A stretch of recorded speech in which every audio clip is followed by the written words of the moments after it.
Well, hi, welcome to My Favorite Mistake. Today we're doing a bonus episode, an update in our series, checking in with previous guests and what they've been up to. So today we are joined by Ellen Patnaude. She was our guest in episode 141, February 2022. I can't believe it's been that long, but it's great to have you back here, Ellen. How are you? I'm doing well, thank you. I also cannot believe that it's already been over 2 years since we did that episode. So there's a lot to catch up on. For one, you've got a new company name, if you want to tell everyone about that. Yeah, so I made a decision last year in 2023 to rebrand because my original brand of Lead Quine was tied to the programs we developed using horses. And COVID sort of took that dream away, and we were a little slow to accept it.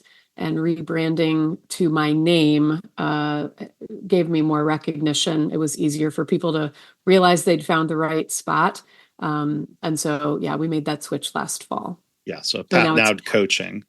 Patnaude Coaching, yes. It's the new brand. And I made a little mistake. I'm saying your last name a little bit incorrectly, which is an embarrassing mistake on my part. I apologize. I've probably said it wrong the whole time I've known you since we were in high school. It's possible, but it's okay. It's a common thing. But yeah, it's a French Canadian name, so it's pronounced Patnaude. Patnaude. Okay. Mm-hmm. So Ellen has written, so we've talked to some other guests who've written one book, which is an accomplishment. Ellen's written two, because when we talked in 2022, you were working on the first one.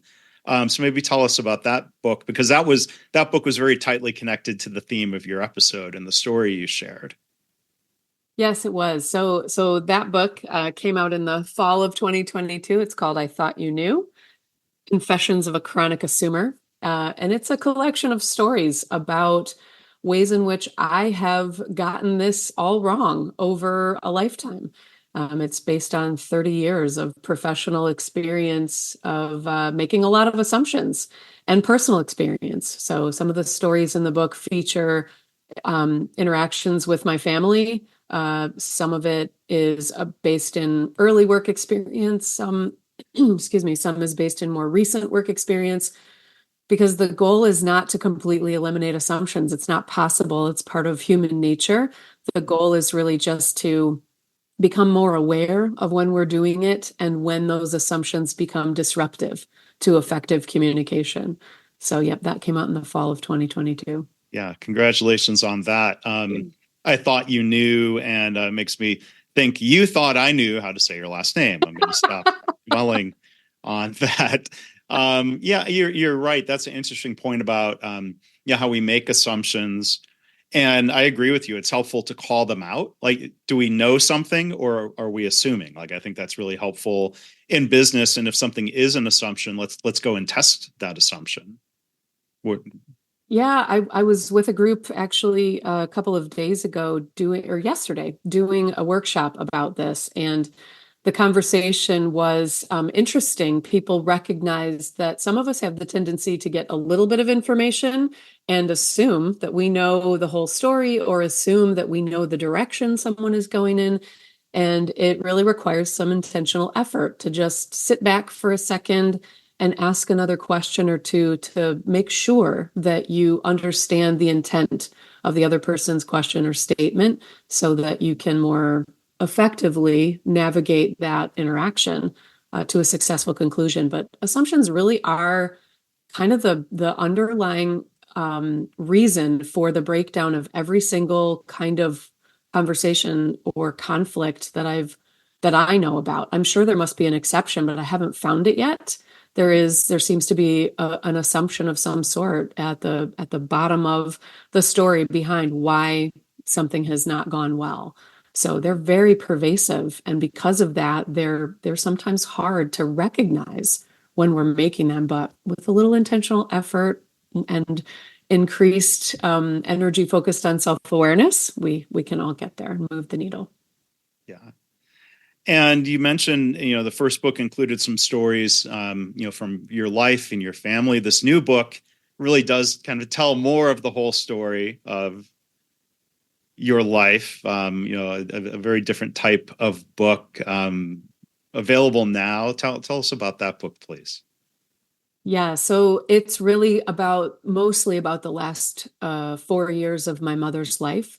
I always had a difficult relationship with my mother. We loved each other fiercely, but we also fought fiercely. And that started as soon as I started talking. And so we had kind of a combative relationship throughout my life. And when my mother became affected by dementia in her early to mid 70s, we decided we should invite my parents to relocate to live near us on our farm, so that we could help my dad and support him through his caregiving journey with her. And we were living on this farm that had a carriage house. So that worked out well because they had a space of their own very close to us.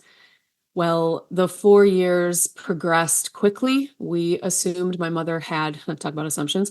We assumed that my mother had Alzheimer's because that was what her mother had had. And that was a 20+ year journey. About a year in, it became pretty clear that she did not have Alzheimer's. We were dealing with something very different. And she ultimately was diagnosed in 2018. About 2 years into noticing the signs, she was diagnosed with Lewy body dementia, which people may recognize the name of from Robin Williams. He was affected by it. He's the reason we learned you don't use antipsychotics with people who have Lewy body dementia and a history of depression because it can cause those suicidal tendencies, unfortunately. So my mother, her battle with it was fast and furious. She passed away at the end of 2020. And I navigated that experience to the best of my ability, but often very imperfectly.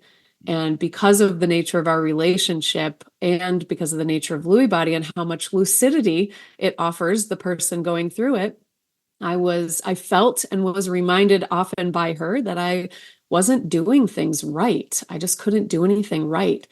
And I looked and looked and looked for another story that would make me feel less alone in that process. And I just couldn't find one.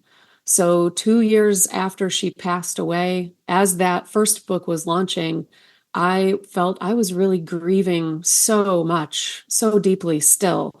And I thought, well, maybe if I write about my experience, I can write the book I needed to read when I was going through it that just gives a more raw, honest look at the ugly side of what happens or what can happen when you're caregiving and how we navigate it to the best of our ability, but it is far from perfect. So this book is a memoir. It's called You're Not Doing It Right. Loving my mother through an unpredictable caregiving journey. It was released on Mother's Day. Oh, that's nice. Yeah. And so it's now available on Amazon and any place you enjoy finding books, as well as on my website. And it's a labor of love. I really hope we can change the narrative around caregiving and make somebody feel less alone. That's my goal. That's really nice. That I'm sure. Yeah, like you say, you're writing it. It's helped yourself, I hope, and it's certainly going to help others. The phrase "you're doing it wrong" sort of implies your mother was pointing out mistakes or just things she didn't like, in her judgment anyway, right? Yeah. I think that was very much it. She was, one of the reasons we fought so fiercely my whole life is because she was very controlling, and it was rooted in a lot of fear. I now understand, but I didn't understand that in the middle of it. But she was so worried that I was going to make some major stumble in my life that would harm me in some way. And so she was very controlling. So she had very specific ideas about how she thought things ought to be done. And there's a story in the book that tells where the name of this book came from. I'd gone over to her house one day to help her manage some bills because she was losing the ability to do that. And she's rooting around on her desk, and I'm enough time has passed that I'm starting to wonder if she's forgotten what she was looking for. And so I asked her if she'd forgotten, but I said it in a little bit of a snarky way. And so she grabbed this pamphlet from the Alzheimer's Association off of her desk and turned around and shook it at me and said, "You're not doing it right." And I was like, what the hell are you talking about? And she said, you're not doing it right.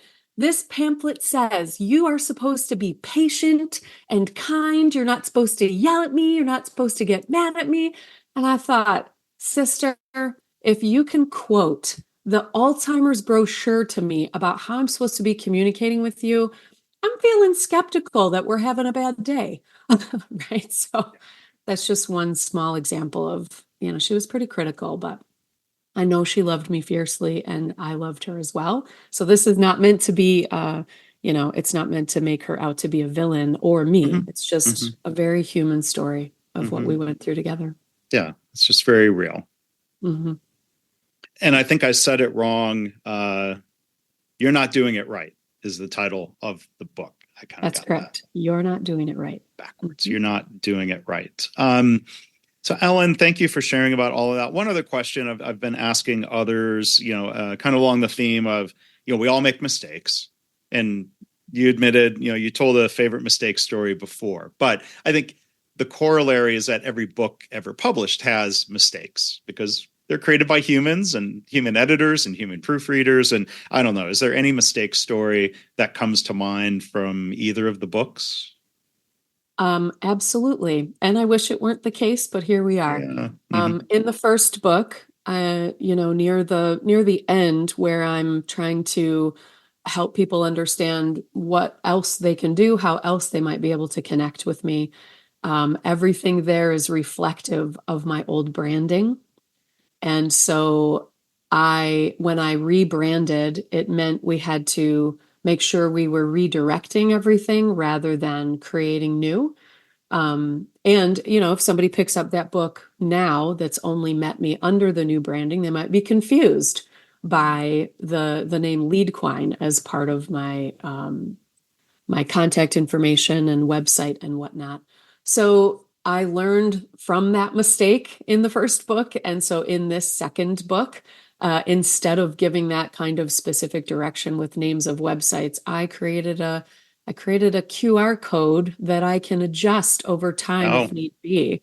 So it's I don't remember what the word is. It's non-static, whatever the opposite of that is. Dynamic. It's a dynamic. Thank you. It's a dynamic QR code. So if people want more resources, want to see what I'm doing now, want to connect with me, they just have to scan that QR code. Mm-hmm. And if my branding ever changes again, I can update that and it will be more evergreen than the first book. Yeah. Well, that's a great adjustment and a lesson learned. And that's keeping in the spirit of the podcast here. I think it was a mistake in my most recent book, not throwing in a few QR codes, not to overdo it, but I use QR codes and I didn't think until after the fact, like, oh, that would have been, I think I saw a QR code in another book. I'm like, oh, it's probably not worth going back and doing again, but for the next time. There you go. For the next time. So thank you for sharing the mistake and a good idea. I'm going to, it's good reinforcement. So we've been joined today and I feel like I've been a mistake-making machine here along the way. So thank you for your patience with me, Ellen. We've been joined by Ellen Patnaude. A little better. I was in Quebec last week. So you think I don't speak French, but you think that would have rolled off the tongue in a more Quebecois sort of way. But Ellen Patnaude, I'll put links in the show notes. I don't know if I'll throw a QR code in there. Probably just links, and you'll be able to find Ellen's coaching website, links to the books, and more. So, Ellen, thank you for coming back and giving us all of these updates here today. Really appreciate it. Always a pleasure to spend time with you, Mark. Thanks for having me back. Thanks. As always, I want to thank you for listening. I hope this podcast inspires you to reflect on your own mistakes, how you can learn from them or turn them into a positive. I've had listeners tell me they started being more open and honest about mistakes in their work. And they're trying to create a workplace culture where it's safe to speak up about problems, because that leads to more improvement and better business results. If you have feedback or a story to share, you can email me, myfavoritemistakepodcast@gmail.com. And again, our website is myfavoritemistakepodcast.com.